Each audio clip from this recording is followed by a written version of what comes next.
ரசூலுல்லாஹி ஸல்லல்லாஹு அலைஹி வஸல்லம் அவர்கள் சொன்னார்கள், நீங்களும் நானும் இந்த உலகத்திலே இருந்து விடைபெறும் போது குறைந்தது ஒரு 40 நபர்களை நீங்களும் நானும் உருவாக்கிவிட்டு மரணிக்க வேண்டும்.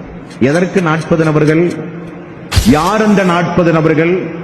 ரசூலுல்லாஹி ஸல்லல்லாஹு அலைஹி வஸல்லம் அவர்கள் சொன்னார்கள், ஒரு மனிதன் மரணித்து அவனுடைய ஜனாசாவில் ஒரு 40 நபர்கள், இணை வைக்காத 40 நபர்கள் ஒரு ஜனாசாவில் பங்கெடுத்து இஹ்லாஸாக மனம் உருகி, இன்னும் இந்த தோழர் கொஞ்ச காலம் இந்த உலகத்திலே வாழ்ந்து நலப்பணி செய்திருக்க கூடாதா, இனியும் கொஞ்ச காலம் இந்த உலகத்திலே வாழ்ந்து அவர் சார்ந்திருக்கிற சமுதாயம் பயன் பெற்றிருக்க கூடாதா, இவர் இன்னும் கொஞ்ச காலம் வாழ்ந்து அல்லாஹ்வுடைய தீனுக்கு பணி செய்திருக்க கூடாதா என்று உள்ளம் உருகி ஒரு 40 நபர்கள், இரத்த பந்த உறவல்ல, கொள்கை ரீதியான உறவு, இரத்த பந்த உறவாக இருந்தாலும் சரி, ஒரு 40 நபர்கள் நமக்காக வேண்டி உள்ளம் உருகி அந்த ஜனாசாவிற்காக வேண்டி பிரார்த்தனை செய்தால் அந்த 40 நபர்களுடைய சாட்சியங்களை ஏற்றுக்கொண்டவர் சொர்க்கம் செல்வார்கள் என்றார்கள் ரசூல் ஸல்லல்லாஹு அலைஹி வஸல்லம்.